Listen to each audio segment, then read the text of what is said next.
recipes until Christmas. Starting today, I will be posting one recipe every day until December 24th. So make sure that you're subscribed, click the notification bell so you know when I post a video. And we're gonna start off our 24 recipes with the cake of the season, Bolo Rei, which is a fruit cake, but not like the typical fruit cake that is saturated in dried fruits. This is more like, think of a brioche cake with some crystallized fruits, raisins, and some nuts. So let's go over the ingredients. For this cake, we're gonna need flour, which I've divided into 2 bowls. We're gonna need 1 egg and some soft butter. The egg at room temperature as well. We're gonna need some active dry yeast, sugar. We're going to be using some crystallized fruits and some raisins.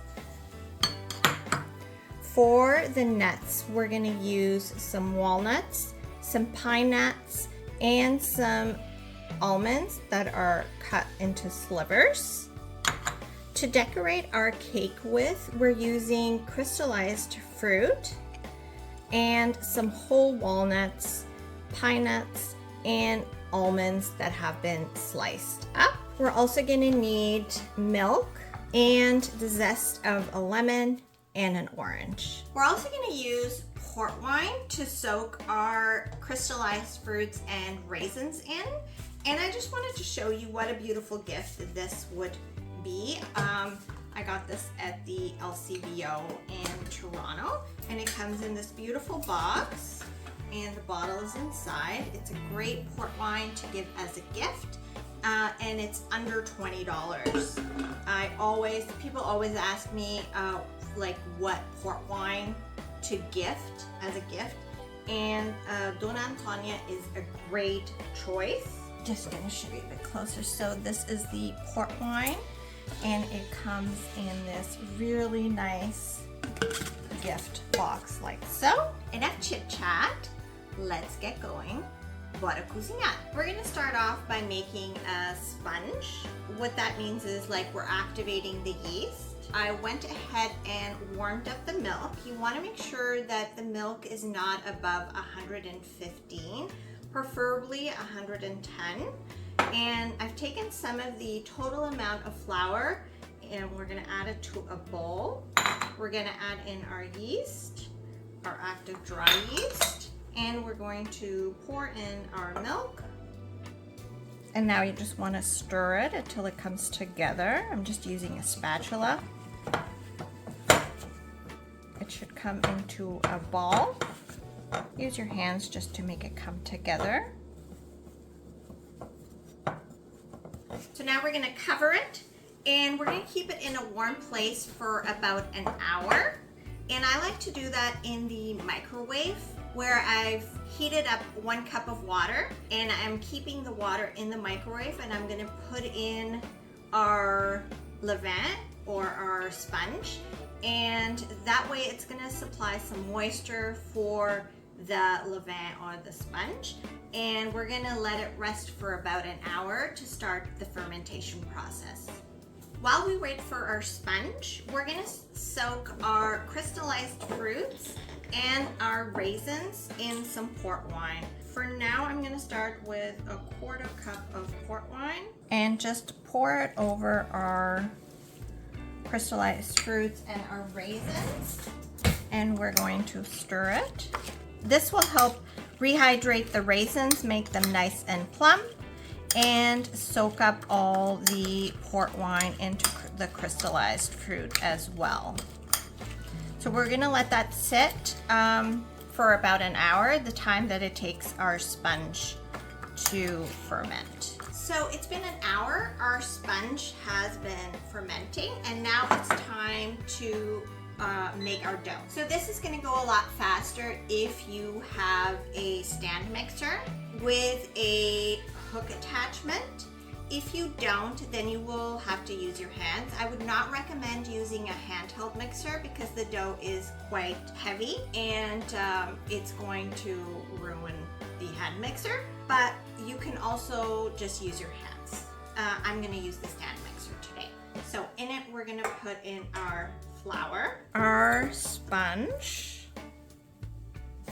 the sugar, put in our softened butter, 1 egg that's been sitting at room temperature, zest of a lemon, and the zest of a orange. Now we're gonna bring it together slowly.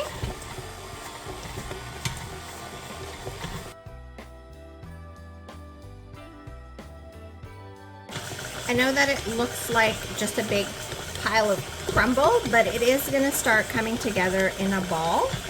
And once it does, we're gonna let it go for another 7 to 10 minutes. So now that it's coming together in a ball, we're gonna let it go for another, I would say probably 7 minutes, and then check in on it. And I just have it at 2. So our dough is ready. It's been 10 minutes. Now we're going to make it into a little ball, put it in a bowl, cover it, and we're gonna let it rest for about 2 hours. It needs to double in size. And I'm gonna put it back in the microwave the same way I did with the sponge, where I have some hot water in there and this is going in the microwave. So I'll see you again in 2 hours. So it's been 2 hours and here is our dough. And as you can see, it has doubled. And it looks beautiful. We're gonna take out some of the air. And now I'm going to add it back into my mixer. To that, I'm gonna add the crystallized fruits and the raisins that have been soaking in the port wine, and also my nuts. So just on low, add in all the raisins and the port wine and the nuts.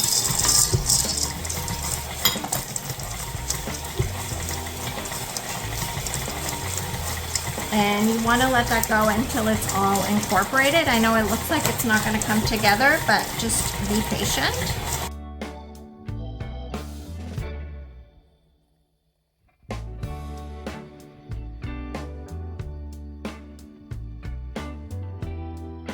So I just let that go for a minute. And then now we're going to take it out, make sure I get all the fruit. Just make sure it's all incorporated.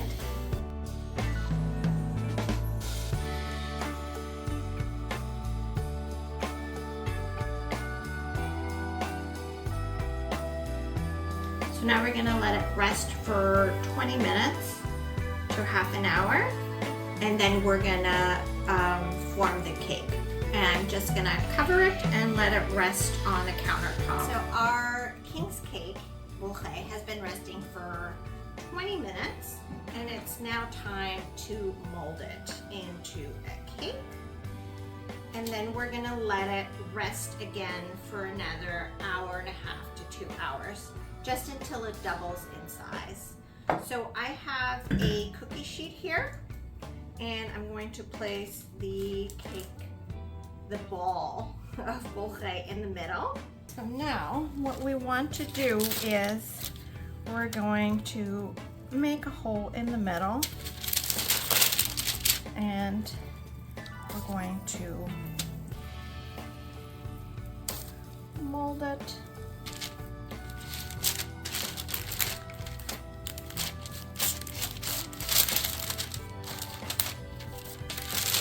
And make it big enough that you can fit a fist in.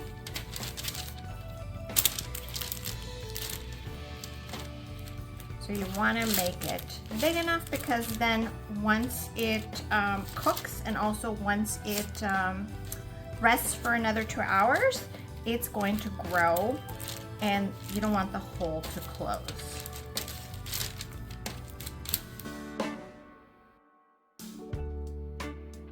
So now we're going to cover it and let it rest for 2 hours before it goes in the oven. And you want to let it rest somewhere where it's nice and warm. Obviously, it doesn't fit into my microwave like this, but I'm just gonna put it in the oven, and I have some hot water in there just so the oven is warm, and that's where it's gonna rest for 2 hours. So I'll see you back here in 2 hours. So the 2 hours are up, and I'm not sure if you can tell, but it's nighttime now, and I started making this at 10 a.m. It is 5:30, and I don't want to scare you. The total prep time probably is 20 minutes that you actually need to be doing something. The rest of the time, you're just waiting for the bread or the cake to rest, right? It's just resting time. Anyways, so now we're ready to decorate our Bolo Rei, our king's cake. I am preheating the oven to 350. So here we have it. There are a few issues with it, like a few holes, as you can see. It didn't grow as much as I'd want it to grow. And you know what? That's okay. Sometimes things just work out like that and you just go with it. I know that it had enough time. For whatever reason, today just turned out the way it did. I'm still gonna decorate it and bake it. So first we're gonna give it an egg wash. And all it is I have an egg in here, and I'm just going to give it an egg wash.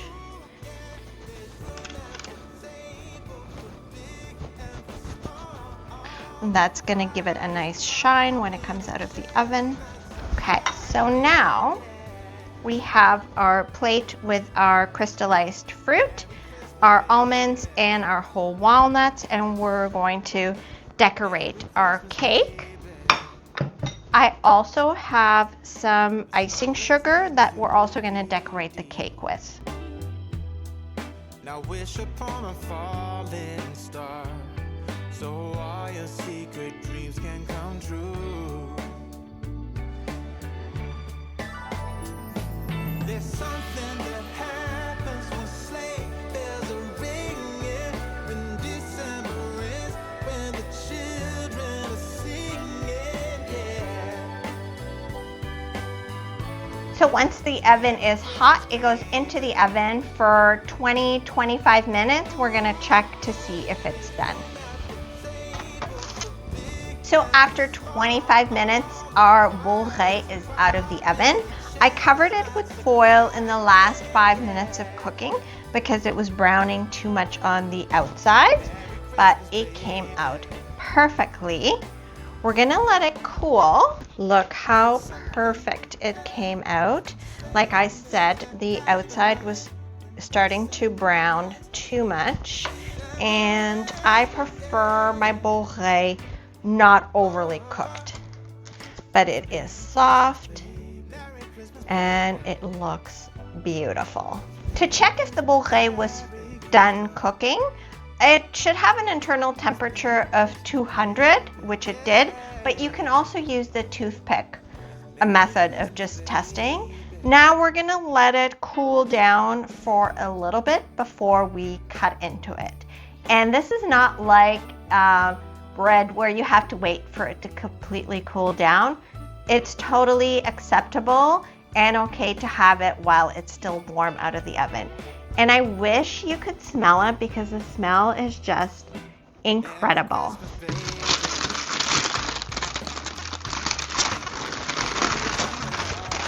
Just transferring it to the wired rack. This away. And let it cool for a little bit. So I've let it cool for about half hour, and now I've transferred it to this beautiful plate, and now it's time to cut into it. As you can see, it is a soft cake, very soft. And now let's the reveal. We're both gonna see it at the same time.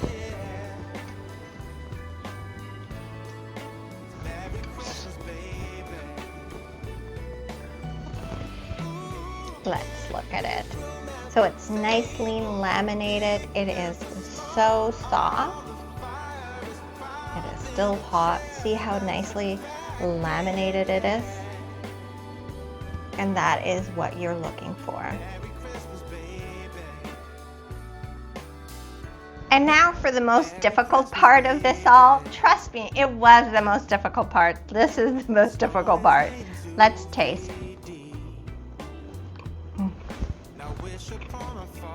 It's perfect. It's not too dry. I hate when you get a Bolo Rei and it's like really dry inside. This is not the case. It's a very fluffy cake. And the reason is because we make a sponge first and then we start making the cake. Also, we don't incorporate the crystallized fruits and the raisins until after it has rested for 2 hours. And it is just perfectly laminated. It's beautiful, soft, really tasty. I hope you enjoyed this recipe. Let me know if you make it. And don't forget to subscribe and hit the notification button so you are notified when I post my next recipe, which in the month of December will be every day. So stay tuned for tomorrow for day 2 of 24 recipes till December. Thank you for watching. Hope to see you again soon. Merry Christmas, baby. Reindeer's coming out to play.